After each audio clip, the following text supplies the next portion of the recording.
One of the things that I really love about Marylhurst is the community. The teachers are very involved with us and our learning, and you just really feel like you know everybody on a deeper level. What I think is really special about this school is the amount of individual attention each child gets every day. What I really like about Marylhurst is how accepting they've been. It's really just an amazing group of people. There's so much individual attention that can be given to each student. It seems like they build a good rapport, even virtually.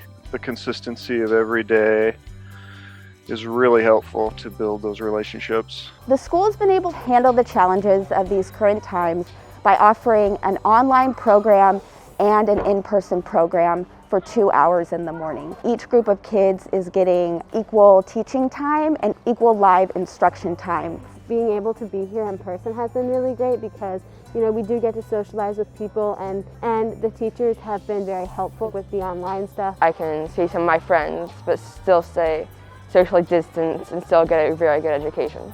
If your child likes active learning, if your child is someone who enjoys big group projects, big thinking, big ideas, the independence throughout their school day, if they're self-motivated and excited to learn, I think the Marylhurst School is the perfect place for them.